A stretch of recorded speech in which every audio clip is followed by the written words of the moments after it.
Se o Brasil quiser implementar os objetivos da ONU, ele pode fazê-lo através do aceite do Congresso Nacional. Por que é que Lula, então, precisa pedir para que um governo internacional imponha ao Brasil esses elementos? Porque não há maioria no Congresso Nacional. Se há maioria no Congresso Nacional, por exemplo, para a matéria do aborto, não é preciso nem que o Supremo e nem que um poder internacional imponha isso ao nosso país.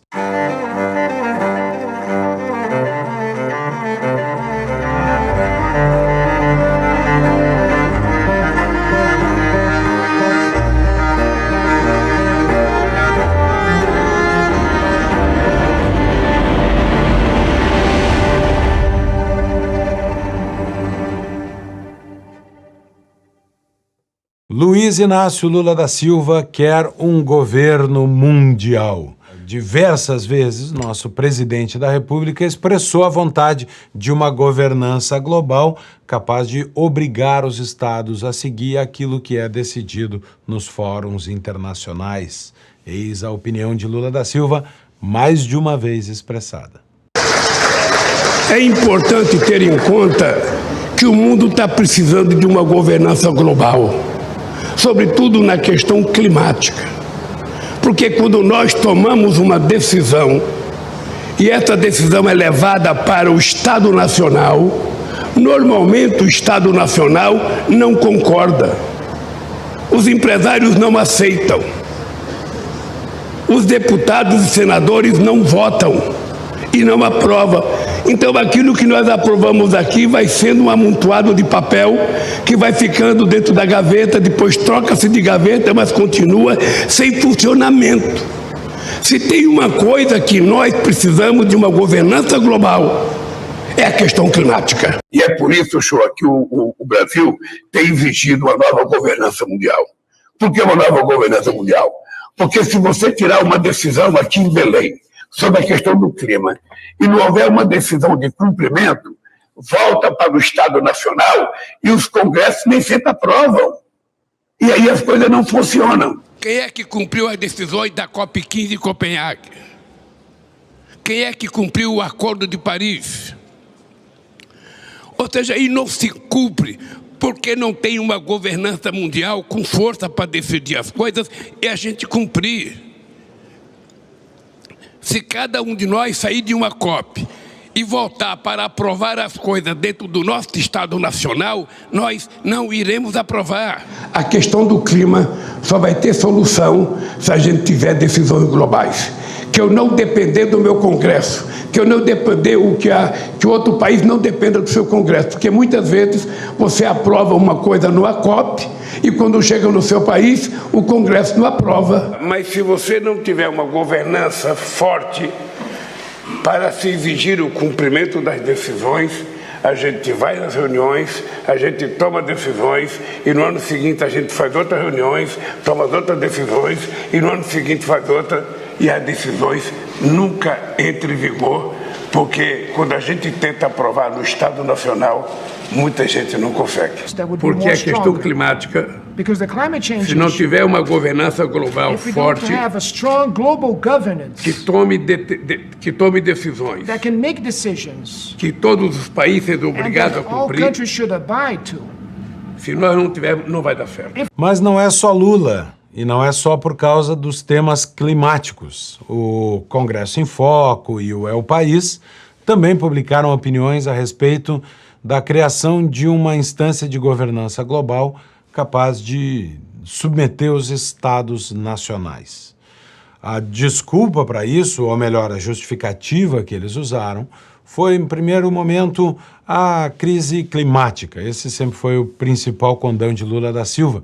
Mas outros defenderam, como é o País e o Congresso em Foco, ou as opiniões ali expressadas, defenderam a mesma coisa, uma instância global de governo durante a pandemia da Covid, para fazer valer soluções globais no momento de crise global.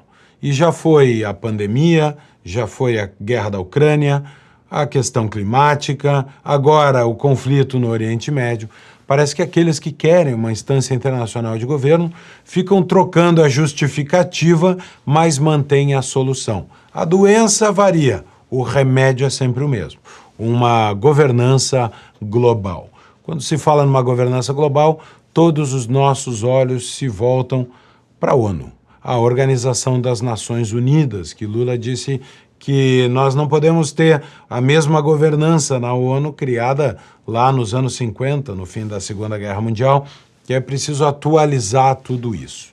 Mas, ora, se a ONU terá ou passará a ter um poder supranacional de submeter os países que são membros, de obrigá-los a cumprir os acordos internacionais, surge uma grande questão. O que são esses acordos? Quais são os objetivos desta organização? O que é, ao fim e ao cabo, que Lula quer que estas organizações internacionais possam defender, possam impor aos Estados-membros? O pacote mais óbvio é o chamado Conjunto dos Objetivos de Desenvolvimento Sustentável, os ODSs, que quando a gente olha essa imagem, parecem ser todos do bem. São objetivos sobre a erradicação da pobreza, fome zero, saúde e bem-estar, educação de qualidade e assim sucessivamente. Todos, assim ditos, objetivos nobres e elevados e que, obviamente, qualquer governo do mundo deveria se dedicar a fazer valer. O problema é quando a gente esmiuça e abre, como fez a ONU, esses objetivos nos seus subitens. E aí aparecem elementos, claro, de muita discordância. Elementos que são fundamentalmente de política pública, isso é, alocação de recursos e de escolha, preferências temporárias feitas ideologicamente. Por exemplo, 1.3, implementar em nível nacional medidas e sistemas de proteção social adequados para todos, incluindo pisos, salários mínimos, renda mínima, e até 2030 atingir a cobertura substancial dos pobres e vulneráveis. Ora, é natural que os congressos discutam se isso é adequado ou não, qual é a capacidade de cada país de atender isso, mas que isso seja um objetivo global, compartilhado por todos os países. Imposto de fora para dentro parece um pouco demasiado. Item 2.3, até 2030, dobrar a produtividade agrícola e a renda dos pequenos produtores de alimentos. Ora, de que maneira, com que dinheiro, com que investimento os países vão dobrar a produtividade agrícola e a renda dos pequenos produtores de alimento? E quem escolheu esta como uma prioridade para a qual os países alocarão os recursos dos nossos impostos? Olha o 5.6. O 5.6 é um caso típico. Assegurar o acesso universal à saúde sexual e reprodutiva e os direitos reprodutivos, como acordado em conformidade com o Programa da Ação e Conferência Internacional sobre População, etc, etc. Ora, os direitos reprodutivos são coisas muito diferentes em diferentes lugares do mundo. Poderia ser a ONU condenando a China pela sua One Child Policy, a política de que cada família pode ter apenas um filho, garantindo o direito das famílias chinesas de escolherem quantos filhos terão. Mas não é neste contexto que isso vem sendo apresentado.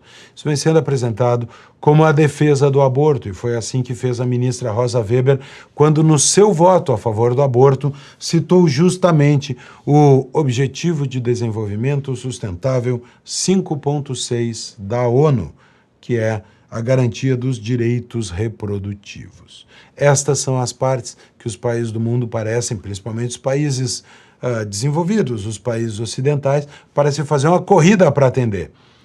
Há outros que são típicos de política pública governamental, como aumentar o acesso das pequenas indústrias e outras empresas, particularmente em países em desenvolvimento, aos serviços financeiros, incluindo crédito acessível. O que é crédito acessível?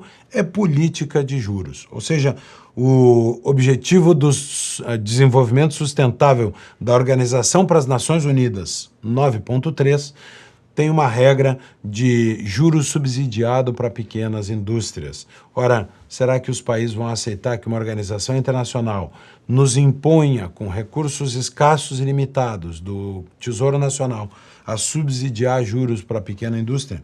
Tudo isso pode ser implementado dentro de um país, mas há um requisito constitucional no Brasil, que é a maioria no Congresso Nacional.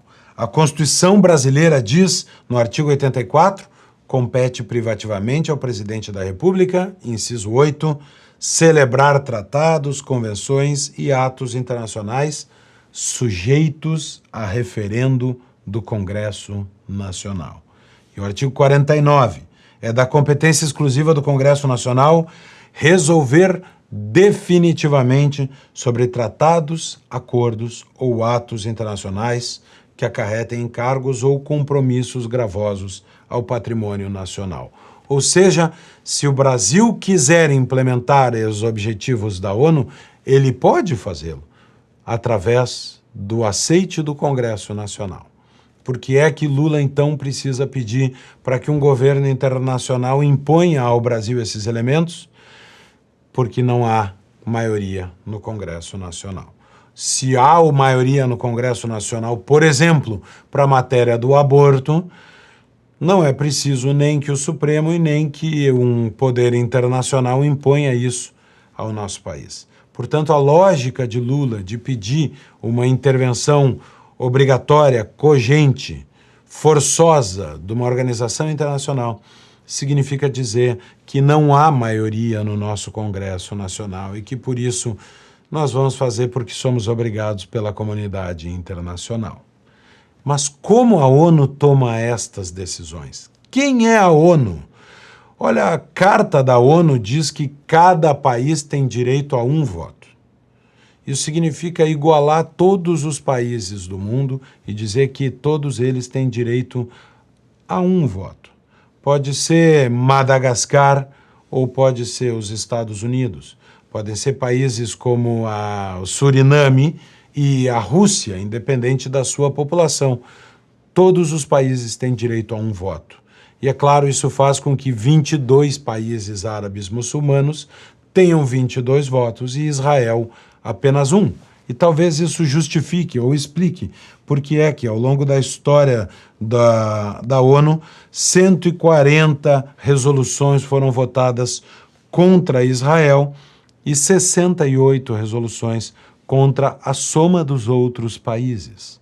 Também isso explica como Cuba, Venezuela e China, estando dentro do Conselho de Direitos Humanos, opinam em igualdade de condições sobre direitos humanos no mundo, países que são violadores de direitos humanos. Mas então talvez devesse haver outra regra, uma regra de voto proporcional à população, como acontece na União Europeia.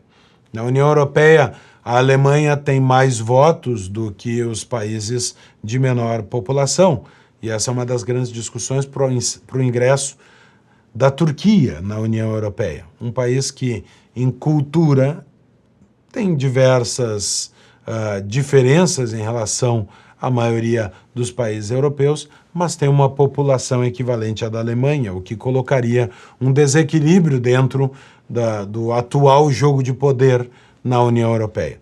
Pois bem, se esse órgão de governança global que Lula quer adota este critério da proporcionalidade da população, sempre é bom lembrar este dado do Virus of Democracy, o vírus da democracia, um instituto que estuda a democracia no mundo, que mostra que 68% da população mundial não vive em democracias, mas vive em autocracias.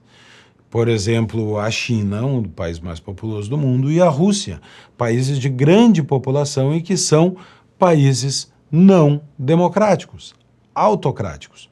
Ora, se a regra que vai valer é essa, quem terá a maioria, 2/3 da população mundial, vive em autocracias. E quem votará em nome destas populações neste órgão de governança global de Lula da Silva não tem eles mesmos a legitimidade democrática da sua população. Portanto, é de esperar que um órgão de governança global não represente a maioria da opinião das pessoas do mundo. Porque é então que nós, brasileiros, teríamos que nos submeter a uma votação que terá uma maioria de autocratas, de ditadores opinando na determinação de regras para países que são democráticos. Essa é o grande nó da proposta de Lula, referendada por boa parte da imprensa, de que, ao final de contas, a ONU tenha um poder cogente, um poder coercitivo, mano militare, força para fazer valer as suas decisões. É sempre bom lembrar que a força da lei exige a força propriamente dita.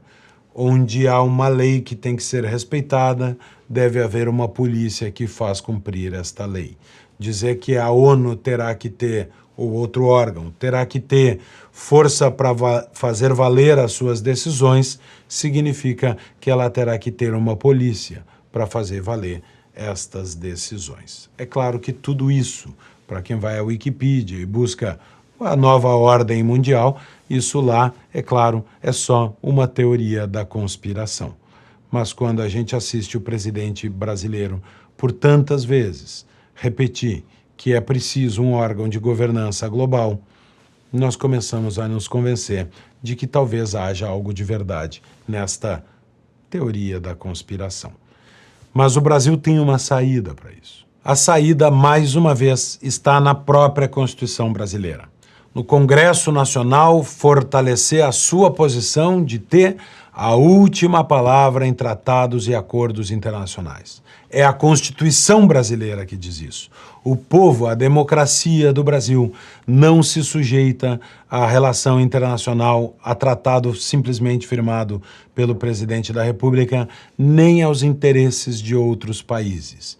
E o mais curioso é que a esquerda, esta esquerda de Lula da Silva, se constituiu durante os anos 80 e 90, 2 décadas inteiras, batendo em qualquer governo que não fosse da esquerda, acusando-os de entreguistas, de trabalhar para os interesses de outros países, no caso dos Estados Unidos e da Europa. Agora, Lula da Silva, que já fez força para trazer ditaduras para dentro do BRICS, parece estar sentado com o que há de mais autocrata no planeta. Irã, Rússia, China, estes são os parceiros do momento do Brasil e para eles a submissão não é entreguismo, a submissão é simplesmente a criação de uma governança global para fazer valer os acordos internacionais. Agora é para o bem do clima, é contra a pandemia e é para o bem do fim das guerras, é em nome da paz. E, portanto, para Lula da Silva, não é entreguismo. A nossa solução, de novo, está no Congresso Nacional. E parece que só no Congresso Nacional. Porque o outro ente brasileiro que deveria defender a aplicação da Constituição é o Supremo Tribunal Federal. Mas esse já disse, está lá na sua página, que aderiu aos ODS, os Objetivos de Desenvolvimento Sustentável da ONU. E a prova é Rosa Weber, que usa um ODS por sobre a Constituição brasileira para aprovar o aborto no Brasil. Mais uma vez, senhoras e senhores, nós dependemos do Congresso Nacional para salvar a Constituição brasileira.